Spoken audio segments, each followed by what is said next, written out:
I'm Karen Hostetter. I'm the manager at Redland Community Library. And welcome to the first of our spring Zoom into History talks. Zoom into History is a collaboration of our library, AllVets of York, and Northeastern York County History and Preservation, commonly known as NEYCHiP. While both the library and NEYCHiP organizers plan successful in-person programming, we both realized that with the precautions needed to keep everybody safe right now, we can work together to present quality virtual programs. So please use the chat if you wish to ask questions, as attendees will be muted throughout the presentation. We'll share your questions and comments after the talk, and we will unmute you for the Q&A. Okay? Charlie Stanball, the founder and president of NEYCHiP, will introduce our topic and our presenters this evening. Charlie.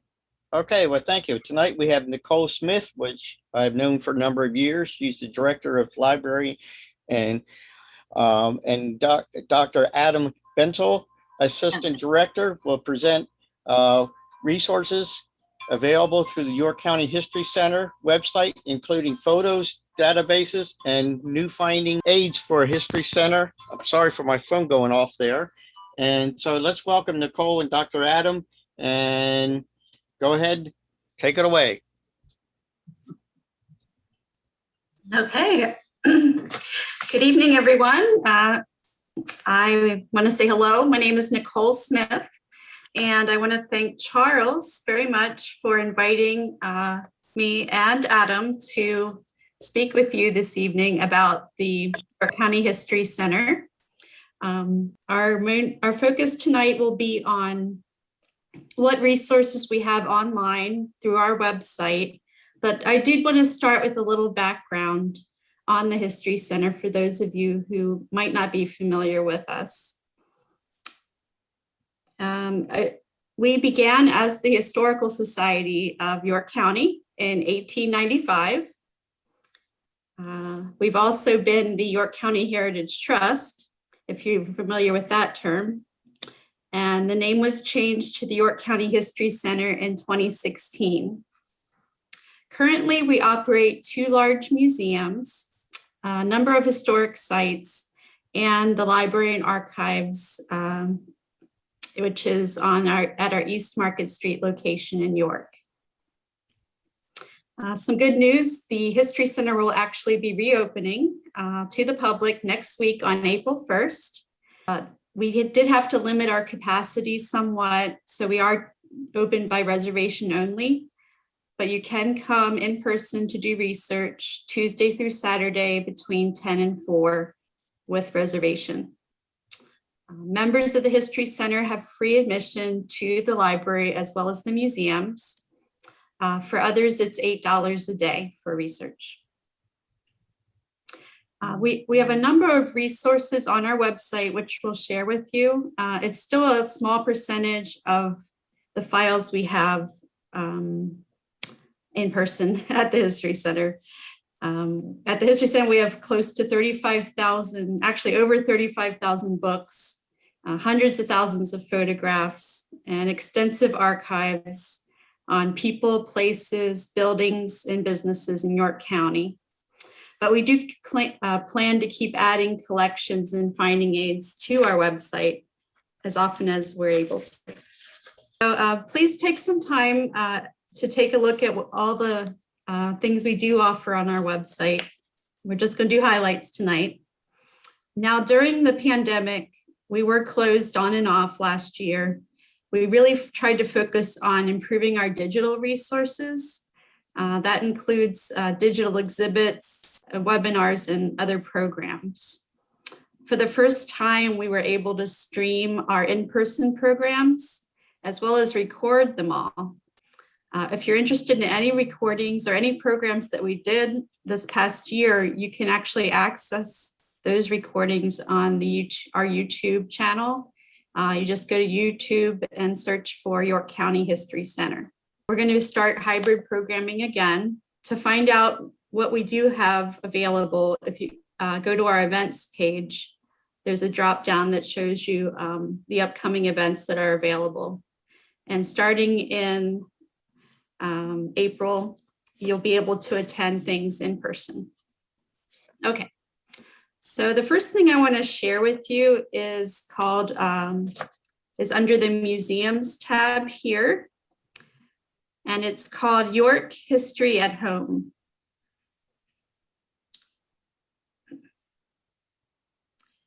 This was a special page that we developed at the History Center during the pandemic.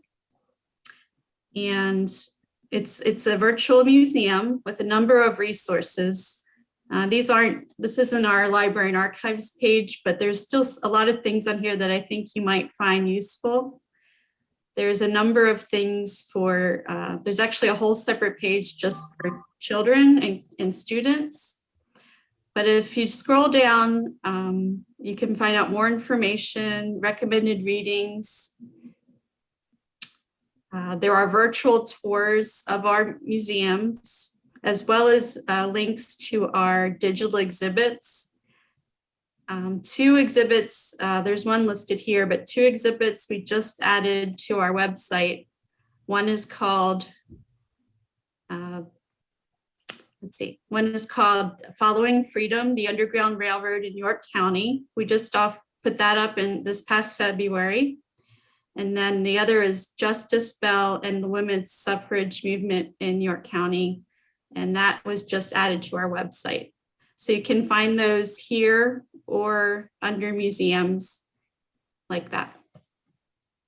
So back to our History at Home page, we have some nice Zoom backgrounds, which is where I got the one I currently am using. There's links here that I'm going to talk about later. There's some genealogy resources here, pedigree charts, how to build your own family tree.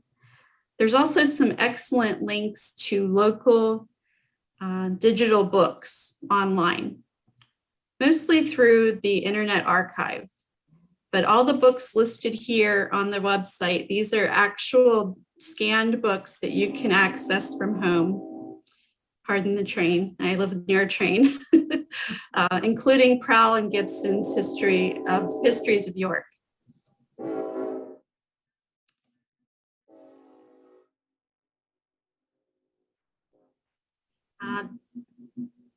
Now this also includes links to our library page, which I'm going to talk about a little later. One of the nice things on our History at Home page also is this Journal of York County Heritage. These are our annual journals that we've been publishing from 2010 to the present. We now have the past journals through last year are all scanned and available to read for free if you click on this link here. Other resources and links, perspectives on current times, and history bloggers that you probably recognize are here. So I wanted to introduce you to this particular page. Again, it's called York History at Home, and it's particularly some very useful things here. And then now I'm going to move on to our library page. This is where you're going to find most of the databases, finding aids, and research resources like that. The first thing on our library page, there was also a link on the History at Home page, is our COVID collecting page. This is where you can learn more about the History Center's effort to collect stories and experiences of what life is like right now for people, which we hope to then to archive for posterity. Please feel free to share this information. There's links here where you can actually upload your own stories and images, or you can contact us for more information. The library dropdown has a number of things on it here. If you click on the word library itself, this will give you the basic information about visiting the library and archives, as well as a little more about what we actually have available on site. So be sure to take a look at that when you get a chance. While we were closed, we've been offering an online Zoom hour on Fridays. We still have one more on this coming Friday where you can talk to us librarians and get some advice on your research. There's a link here to visiting the library when we do open in person, as well as information on various rules of in-person visiting. There's a section here on some of the new things that we've added both to the website and in person. Unfortunately, fortunately, we do have the newspapers now digitized and on newspapers.com. Unfortunately, that's not accessible at this time through our website. But if you do have your own personal subscription, you should be able to access the York papers now through newspapers.com. So other updates as far as things we've added, finding aids we've added. And, days and hours and that sort of thing. A little bit about our collections and our research by mail service. I'm going to pass the microphone over to Adam, who will speak to you a little bit more about genealogy resources through our website. Great, thank you, Nicole. I am going to share my screen, if I can get back to it. Does that look good for everybody? Yeah. Okay, great. Yes. Excuse me. We recently, well, actually for several years, I should say, we have had the ability to submit requests, genealogy requests, and a few other research requests through our website. But we recently redid some of these features to make them a little bit more user-friendly, both for patrons who are trying to get research or on our end and actually receiving the correct information from people who order it. But if you go to our main website, go to yorkhistorycenter.org where Nicole was, and go under library here. We have a number of different things which I'm going to talk about tonight, but the first thing I'd like to show you is our specifically our genealogy resources.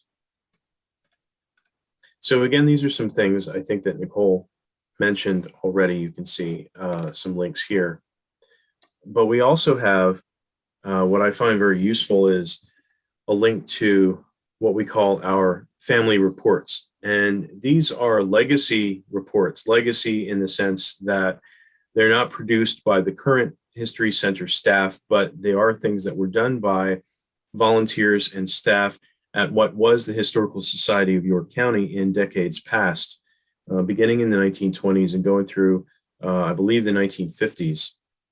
And staff and volunteers compiled dozens of reports on some of the largest families in York County. So we have a lot of different finding aids and databases on our website, but a few of them are actually word searchable, and this is one of the ones that does that. So if you're interested in getting a family report from us, you can actually click into this and type the last name you're looking for. I know there are some Bent's family reports. Well, there's at least one Bent's family report, and then there's a Spencel one. But you see these come up here, and you can click details, and this will tell you exactly where this report is located. Wow. So then you can go through this form here, request the report, and these reports basically cost a flat fee of $15 plus, I believe it's 50 cents a page. So every report's going to be at least 15, and then you pay 50 cents a page over that. We recently did a report that was, I think, 120 pages or something like that. That was very extensive. But most of the reports are much shorter than that. However, if you're starting off at the very ground level, just beginning your family genealogy, these reports can be a very good jumping off point. So we definitely suggest that to people who are starting out. Obviously, these reports, like I said, they're legacy reports. So if it was written in 1935, it's based on the sources that were available to people in 1935. It's not going to reflect other compilations or other resources that have been digitized from, for example, from national records like immigration records that might not have been widely available at the time. So, a quick question: can you put both first and last names in? The family reports are done according to surname, so it doesn't really. Yeah, that won't help. I think that actually would probably give you 0 results.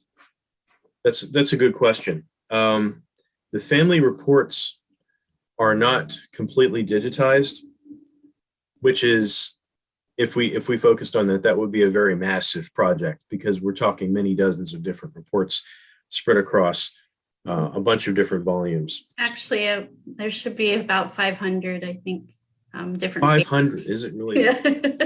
Yeah. Okay, well, that's more than I thought we had. So we haven't begun an official program of digitization. However, as we are receiving reports, or as we are receiving family report requests, I am saving PDF copies of each report. So we are kind of on a piecemeal basis, at least backing them up as PDFs. However, they're not searchable PDFs. So in a perfect world, these would all be made searchable. And then, like the question that you asked there, could I search for first and last name? You absolutely could, and you'd see whether or not there's an instance of that name in the report. But unfortunately, we're not quite there yet. But that is a great question. It's not quite as user friendly as Ancestry. Moving on. You can see a link here to online research request, and I'm going to go to that in a second. We also have some information here about the South Central Pennsylvania Genealogical Society, which probably several of you, or maybe most of you, have heard of. We have a long-standing relationship with the SCPGS, and many of their members are volunteers, and many of our volunteers are members. And in addition to hosting their events, we also make their publications available to people, both in the library and also we basically facilitate people buying copies of their publications.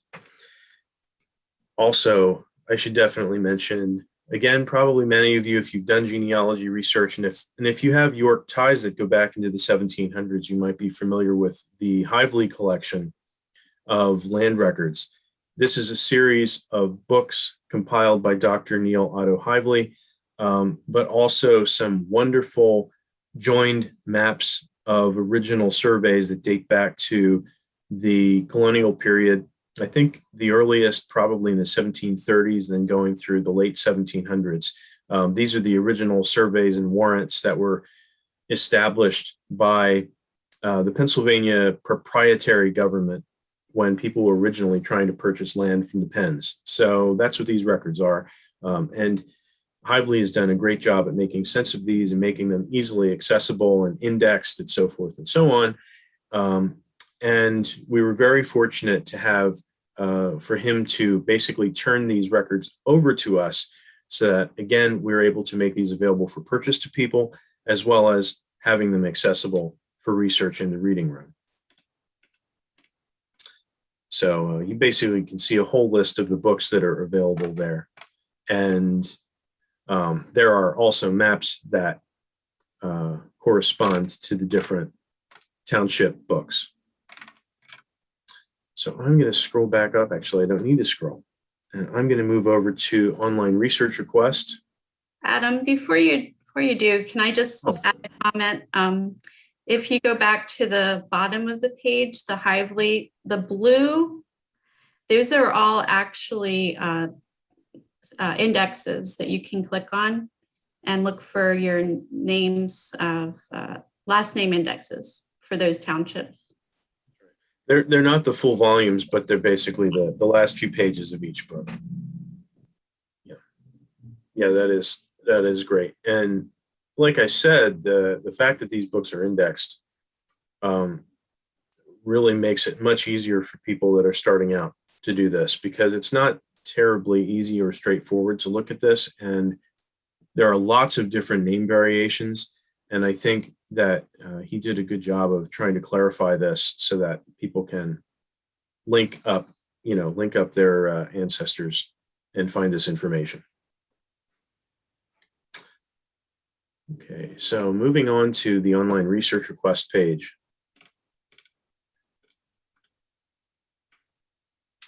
We have a little explanation here of what we can do for people and also what we have available. There is a link here to, this is a slightly outdated prospectus. We recently updated it, but there is a research prospectus which you can download here, and that will detail our basic paid research service, and it'll establish the 12 different resources that we guarantee that we will examine with each request.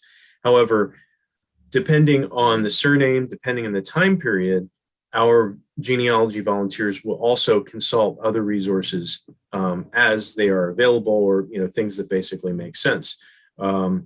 If you have ancestors that lived in the city of York in the 1950s, it might be worth checking out the city directories. However, if they didn't, then that's not a resource that would be of much use. I think you get where I'm going with that. So what we've done recently, just to show you, if you click into online genealogy request, you can see basically how this is set up. Like I said, for the family reports, there's a flat fee of $15 and then 50 cents a page. But for what we call our standard genealogy request for non-members, people who are not members of the History Center, there's a flat fee of $50. And that will basically, we will go through all of the sources that I said, the 12 basic sources, and basically the $50 will pay for us to do a complete search of the available records that we have for one family member. And that's something I'll emphasize, just because it's a little confusing to some people. We're not going to do a search on your entire line. Obviously, we ask people to submit multiple requests, one for each family member that you're interested in. If you join the History Center, which is something that we definitely encourage, then there is a reduced rate of $35 for a genealogy request. So if you're interested in this service, I'll just scroll down here and you can look at the kind of information that we're looking for. Obviously, if you've ever done genealogy, you'll know that the more information you have, the more information you can find. And the easier it is to figure out what resources to consult. So we're looking for names, birth dates, the basic vital statistics that enable us to narrow down to the correct sources to check out. And so if you're able to fill out this information, you can add this to your cart, and you can go on and pay with a credit card. And then I will get a copy of this by email, and then we can add it to our running list of ongoing requests. It depends on the time of when people submit requests. If you're ever interested in this service, we do estimate that it takes a minimum of 6 to 8 weeks to complete requests for people. However, if we are bone dry and we're just waiting for requests to come in, then it can often be much less than that. But of course, it's also dependent upon how much there is to find. Unfortunately, sometimes, even if people were in York County, say in the 1750s, and have been here for 250 years, that doesn't guarantee that they left a huge paper trail for us to find.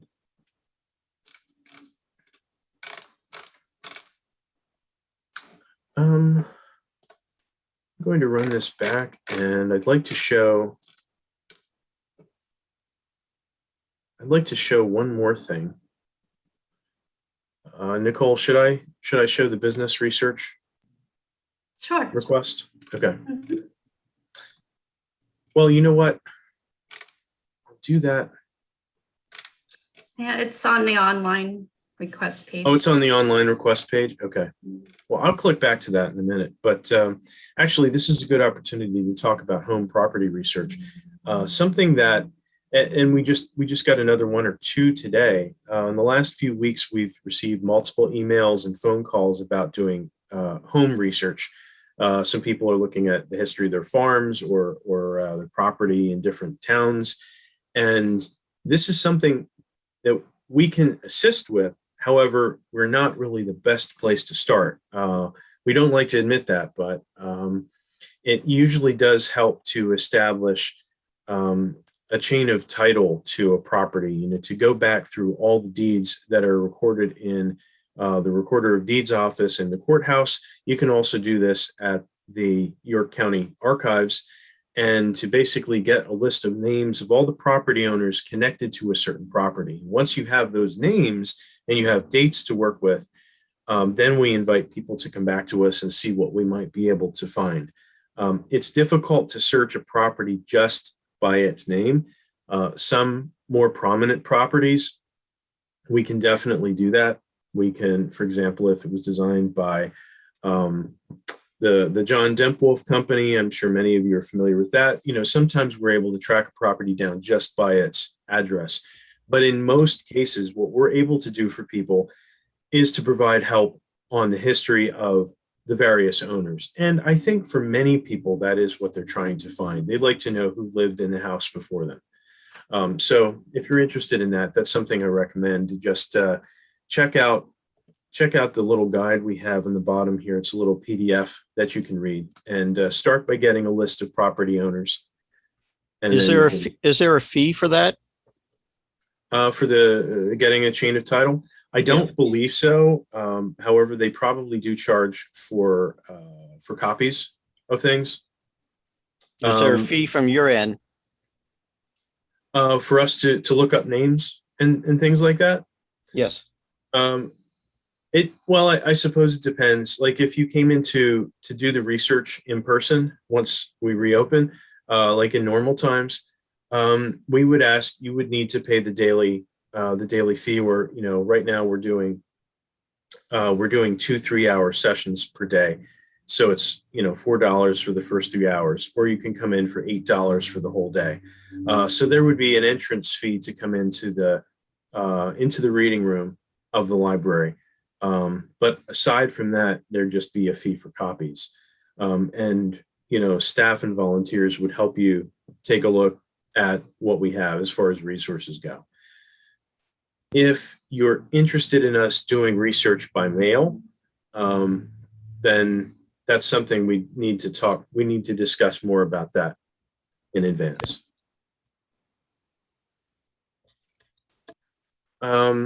So business research, I'm just going to skip back to that online page. We'll take a look at business requests. I talked about family reports already, and I am skipping by obituary requests, which is something that we still maintain on here. However, in the age of newspapers.com, this is not something we get very often, because now that newspapers are digitized and searchable, it's far easier for researchers to track down the obituaries they're looking for, which I guess is somewhat of a detriment to the History Center. However, it also makes it much easier for us to do research on our end. So I'm just going to skip over that. But going down to business research requests, this is something we recently put together and kind of clarified, because it's a service we've been providing for many years, but we just wanted to tighten it up a little bit so that people knew what to do to submit it. So I'll take you through this form here. And we have a nice description here on the right, but we also have a research prospectus, just as we do for the genealogy requests. And what we also suggest people do in advance which I neglected to mention. But we suggest that people take a look at this is something we probably should modify, actually. Nicole, we should have a link here to the business database. But I'll just go back to that.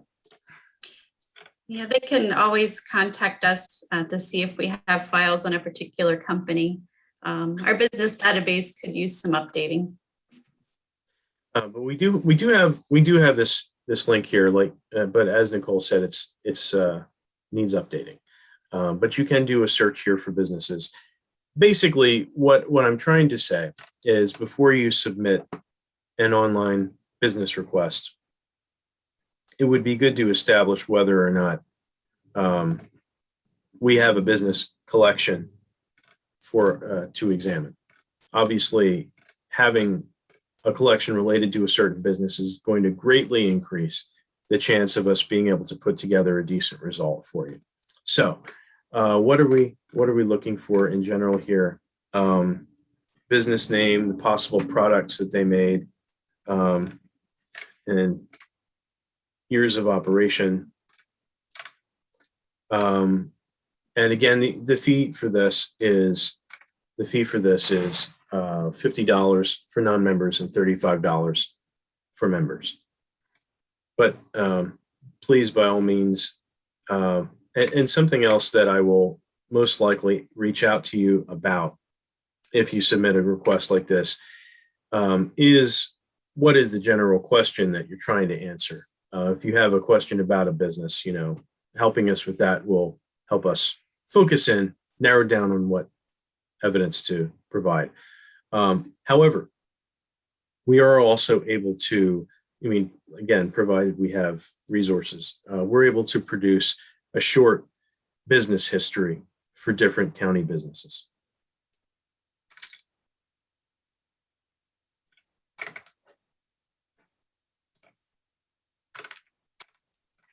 Would you like to take over again, Nicole? Sure. Thank you, Adam. I'll just share my screen again. Adam does a wonderful job at keeping all these research requests organized and helping people. A resource that we have on site that we do not have online, unfortunately, are subscriptions to Ancestry.com, newspapers.com, and Fold3. These things can be accessed on site, but for now, they can't be accessed on our website. Although I did hear recently that the state archives does have access to Ancestry for their state records, for Pennsylvania state records on their website. So be sure to check out the Pennsylvania State Archives if you're interested in genealogy, as well as the York County Archives for their genealogy resources. Moving on to some of the other resources that we do have on our website, I'm going to go now to military research. Okay. The History Center has extensive collections of military research. And this website, this webpage does get heavily used. There are finding aids here that you can plan your visit. And there are actual databases here you can use as well. For the Revolutionary period, we do have a document collection of original documents that you can look at a PDF here. We have Civil War resources that we're working on updating a complete list of what Civil War resources we have at the History Center. We also have a newly added a spreadsheet here related to the US colored troops. This is actually, it's very, very small, but you can zoom in and search by name for these veterans. So we're very excited to have this resource. It's over 200 local members of the U.S. colored troops. So information from pensions. We also have the Dennis Brandt's database here, Civil War database. This is a very useful resource as well. Over 11,000 Civil War veterans. And this is keyword searchable. So you can put in a name and get lots of Smiths. Well, okay. So for some reason we're getting blacksmiths. I'm not sure why, but earlier today we got Smiths. But anyway, you can search by name and find your ancestor, over 11,000 potential ancestors that were in the Civil War, and find out more information about them.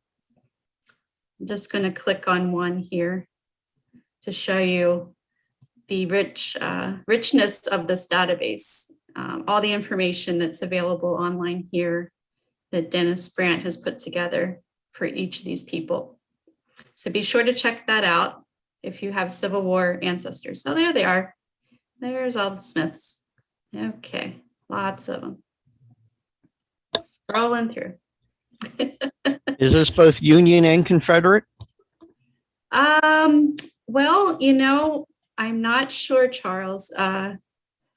I'd have to double check the description here of his research, but I know that they were local folks. Potentially York and Adams County. Some Confederates in there. I'm not sure. York and Adams County enlistees.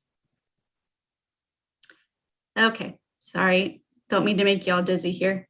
Okay, there is also a searchable database here for Civil War damage claims that Scott Mingus put together a couple years back. So that's also keywords, name searchable. Additional military resources, we have finding aids to collections you might be interested in. This is the personal papers of General Franklin, a prominent Civil War general from York. We also have, this is brand new to the website. These are guides to our World War I and World War II collections at the History Center. These are things that could help you plan your visit. Apologies for the train again.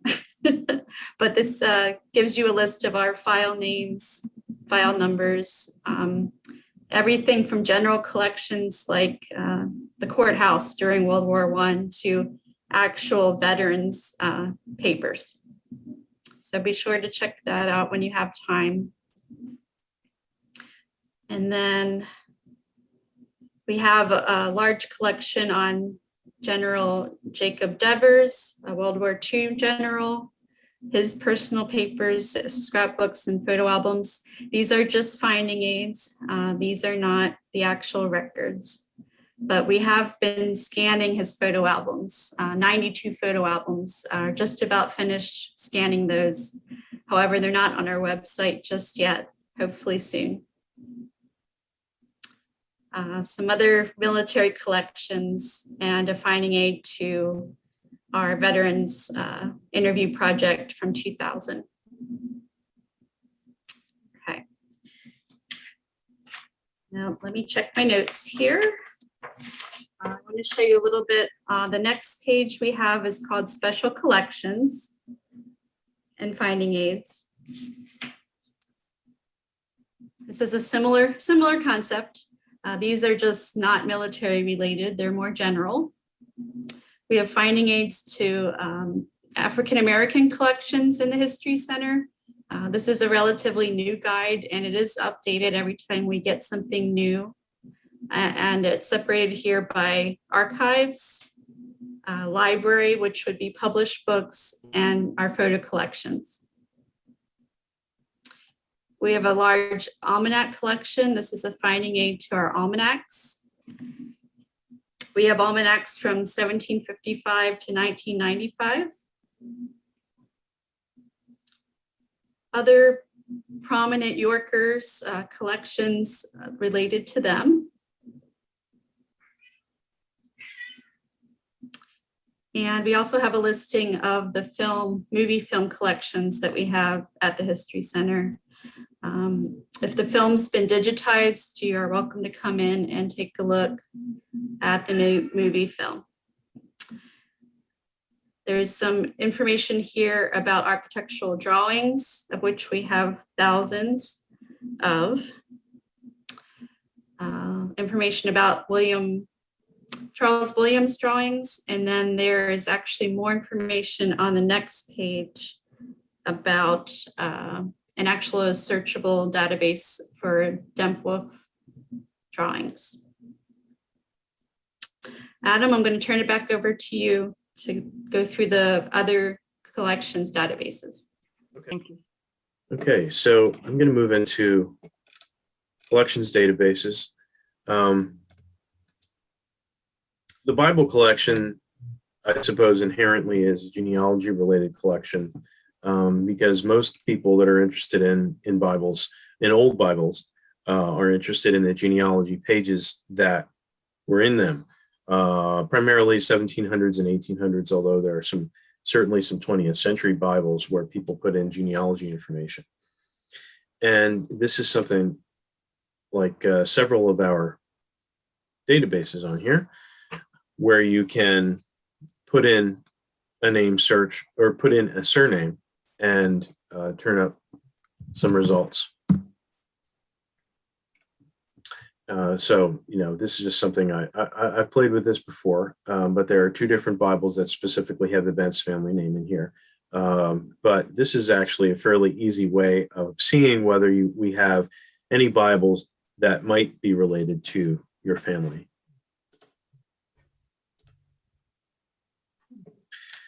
Also, something that is a popular collection here, the York Streets and Alleys collection. And that's a little bit tricky to search, but we do have, and I should specify this is connected to the city of York, not a county-wide collection, unfortunately.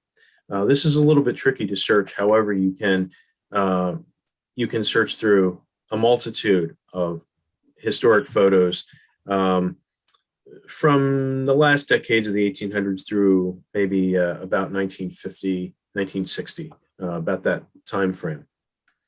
The Postcards Collection is another great resource. Again, these are all name searchable, which I'll show this one. There we go. Which makes it much more accessible if you're looking from home for these different things. So one of the things, if you put in, this is pulling up Newberry Street. I was trying to see if we could pull up some other things here, but you can put in location names. And the key thing here is if you want to play with this search, to include the word "and" with these two words, so it will search the postcards and another name to narrow down so that you're not looking through quite so many things. We also have the Grant Voden York County Mill Collection. This does cover the entire county.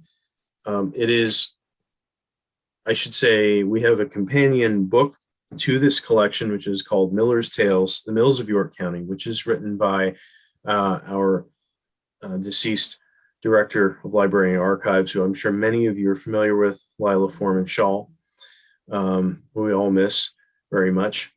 And so the Grant Voden collection is searchable online.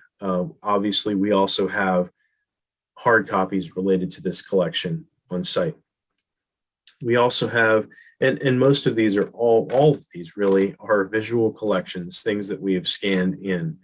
The Dempwolf collection is extraordinarily popular. The Dempwolf Company built buildings throughout York County and also several other places in Pennsylvania, Maryland, Washington, D.C.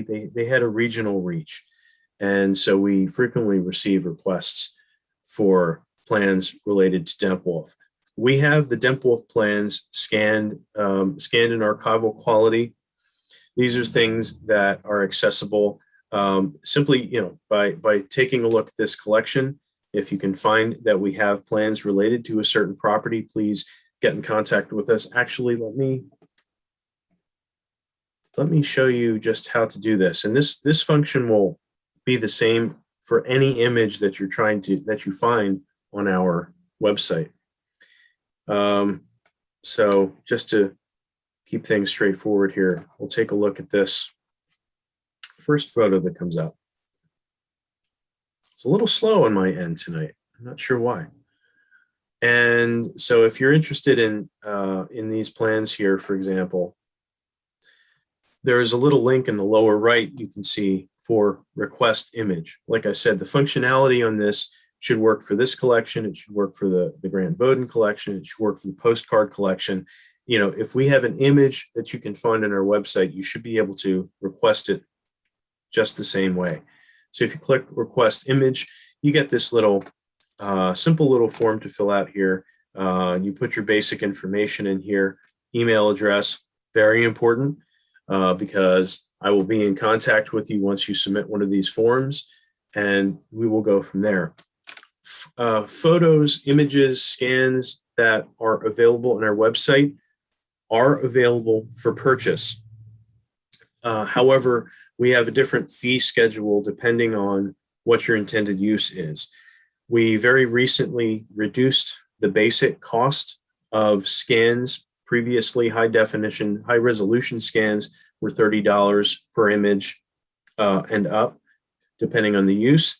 However, we did recently reduce that fee to $15 per image for personal use.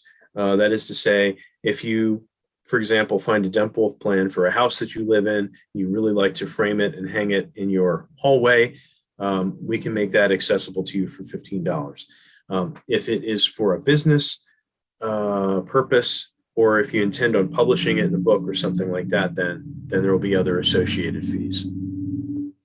I think that looks like I'm at the end of that collection. Is that right, Nicole? Did I forget anything? No, I what believe was that's that? What was that? Share your project up there? Share your history? Yeah, go on. I was going to go into that next. Okay. If you're done, Adam. I will turn it over. Okay, thank you. Yep, I was going to go into that page next. Thank you, Adam. We really love the photo collections that we've been able to put up on the website, and we really hope to add more this year. Just takes some time to get everything scanned and uploaded and such, but we hope to be able to add more. Within the last 5 years, we added the mill collection, the schoolhouse collection, the gas station collection. So that was great. So we'll keep working on that. Also, next on our drop down here is our Share Your History project, which I did want to touch on briefly. Now, and this is an initiative that we developed to reach underserved communities, communities of color, and to encourage donations and scanning. We actually did hold some scanning days last year. Actually, no, we didn't scan anything last year, 2 years ago, where we invited the public, any public, to come in with their family resources to have scanned. We hope to do that again in the near future. But the Share Your History project is run by Ophelia Chambliss, who is a community historian and artist. There's a link here where you can attach your digital donations and contact Ophelia if you're interested, as well as learn more about our African American collections. We're actually working with Ophelia right now on a exciting Black History exhibit, which will open this coming summer. So that's a great thing. Again, we do hope to have more scanning events for everyone as soon as it's safe to do so. Now, The final page I wanted to share with you is our library and community partner programs. And this is where you would go if you want to see the calendar for the year for our partner groups. These are groups that actually use our facilities to have in-person programming. The Writers Roundtable is a History Center group that is run by Jim McClure. They meet quarterly. There's the South Central Pennsylvania Genealogy Society. I don't have full schedules for everyone because everyone's just getting back into the swing of things with in-person and meetings. Their schedule will be on here. And the Civil War Roundtable. This is what we have so far. I didn't get April's program up just yet. And AllVets, which your group is partnering with tonight. Unfortunately, they haven't had any programs this year, but they plan to restart their in-person programming in April. So if you're interested in anything that's coming up at the History Center, take a look at our events page. There's a couple events in April that we don't have up yet, but we'll be putting up there soon.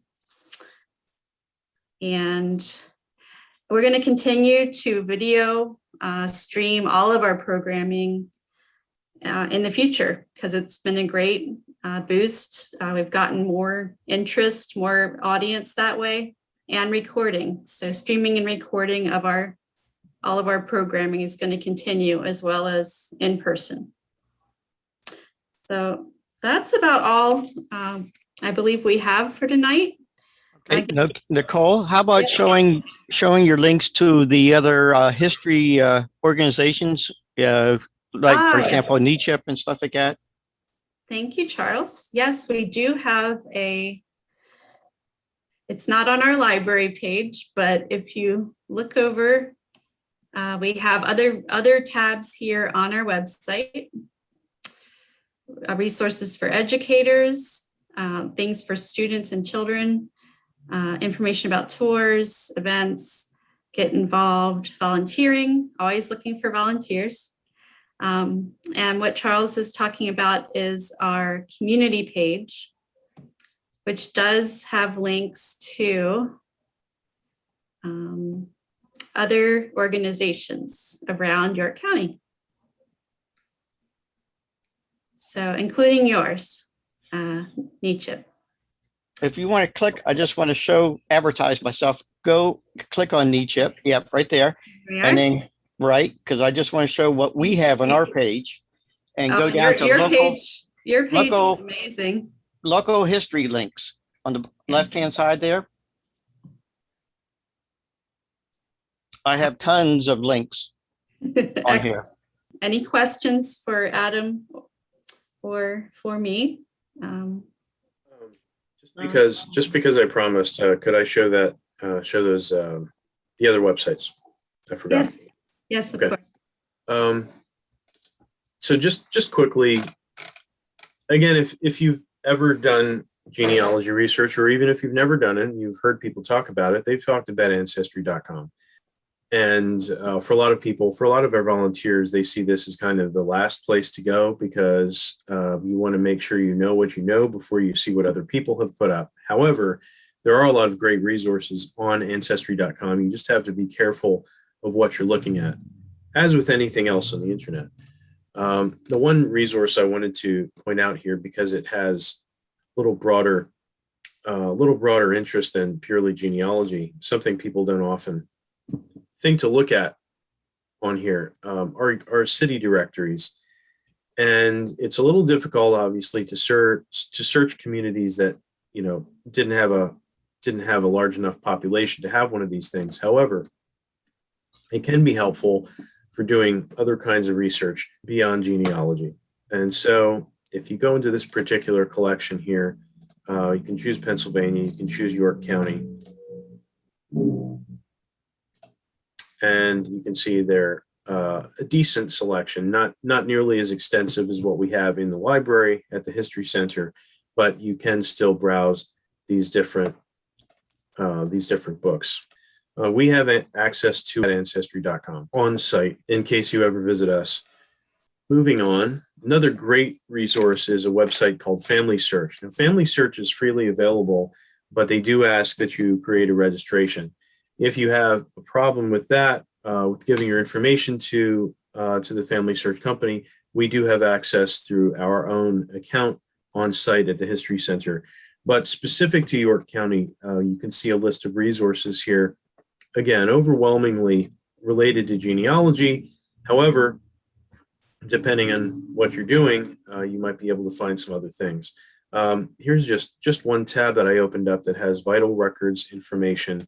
And the big period of time here is 1893 to 1907, when each county in the state maintained birth and death records. You can also find some marriage records here. And another great resource, if I can remember what I'm looking for, is in the probate section. We actually have access to all of the will books in York County from 1749 through 1882. And then there is an index you can also browse as well. So, these are some basic resources. These are freely available. And if you go into these sources, you can actually look at the images online without having to come into us or go to the courthouse or look at microfilm. They're all digitized and you can download them right to your computer. Then finally, another great resource, and this, of all the things we've showed you tonight, this probably has almost universal usage as far as looking up local history. This is newspapers.com, and you can look in here to see a collection of the papers that they have, to which they have access. I believe Nicole explained this before, but just to clarify, over the last few years, the History Center has partnered with newspapers.com to make our microfilm collection available to them so that they could scan it and digitize it, which is what they did. And so now to look through all of these, it's a little tricky because they have the Gazette broken up all over the place. The Daily Record used to be the Gazette and Daily. Before that, it was the York Gazette. So we have that newspaper in its various iterations, starting from 1815 through 2009, which is a pretty good amount of time that's covered. And this, of course, this is the standard paper for York County during those years. I mean, there were lots and lots of other papers over time, but this is the one that has endured. We also have access to the York Dispatch from 1876 through 2012. And the great thing about these papers is that they're word searchable once you select, and you don't have to select one of the papers. You can search within these papers and basically search all the papers at one time. You can specify a certain date range in order to narrow down, limit your focus, make it a little bit easier to get through the articles that turn up. But a wonderful resource, like I said, goes well beyond basic use for genealogy. It's a great resource for doing local history of many kinds, business research. You can look up addresses. You can look up what was going on in towns at specific times, because the papers used to run those kinds of little items about smaller communities. So I will finish up with that. Okay. All right. I want to thank you both. And there are some questions in the chat. So I'm going to start with those. I didn't know if you could even see the chat right now, but you can? Okay. Yes. All right. So there's one about the sculptures located in York City. So I think they are referring to the ones that Lorraine Jacobs has done. Several are on your historical sites. So I think they're wondering, are they being, are you recording any information about them? We would have information in the archives about the artist and about certain sculptures. A lot of what we have would have would be from the newspaper when the pieces were first put up. Okay. And I see Lafayette right behind you. Yes, So, there he is. okay. And then another one is any suggestions how best to find indentured servant records from colonial times?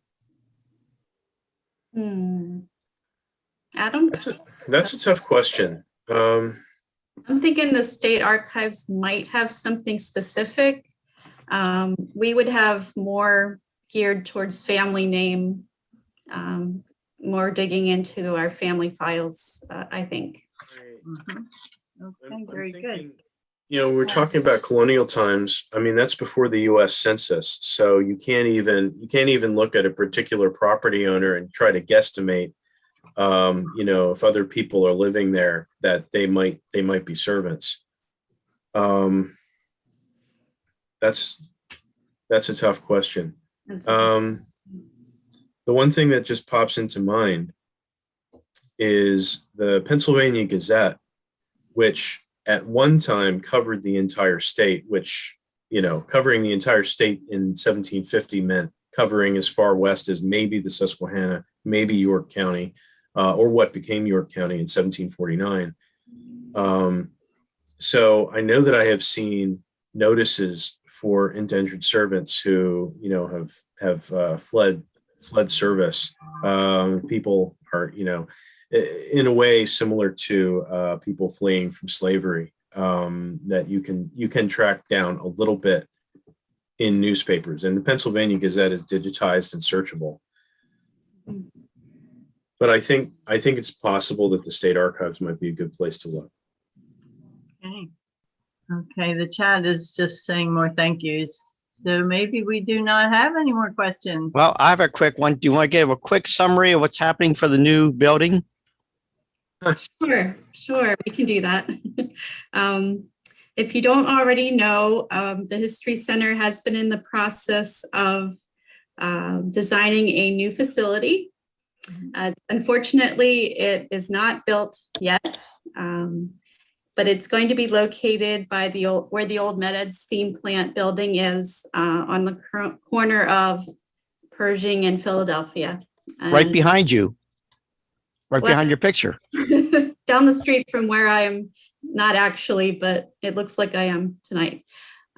We're very excited about this. The project is definitely moving forward. It got delayed due to some funding issues and then the pandemic. So right now, we do really hope to be able to break ground actually this fall. And if all goes well, to actually open in early 2023. But it's going to be an amazing facility, brand new museum and archives. And so we'll keep you posted. And thank you everyone for coming in and listening this evening. Let me see. There we go. Go ahead. Well, I'll move into that right now. Save the date for the April 26th program, Getting Started in Genealogy with Becky Einstein from the Southeastern Pennsylvania Genealogical Society. And as Nicole mentioned, they meet at the York County History Center. So this is a good 2 programs in a row because we can tag team with all the resources that we're going to hear and have heard this evening. So we have photos, we have stories. Where do we go from here? Becky will introduce us to the who, what, when, where, why, and how of researching your family history. So to register, visit yorklibraries.org on our events page. Okay, Charlie. And then on May 24th, near Memorial Day, we're going to have the topic of World War II with Joseph Christ. Red Lane Library is going to have a display of World War II items, like they did last year for World War I items. The programs are going to be, these programs are going to be recorded and be available on York County Library YouTube page and also on NEYCHiP page website that you can look at. And also too, what we're planning for NEYCHiP this summer is a historical scavenger hunt where you to go around and take photos, and we're going to give prizes out and so forth. So that will be coming up in June timeframe. Okay, and we'll keep you posted on that. So thank you again to Nicole and Adam for an informative and enlightening program. I learned a lot. I can't believe it. And I have been around your website for a long time. All right, everybody, stay safe, stay connected to your library. Good night. Well, thank you, and good night, Karen, and thank you, everyone.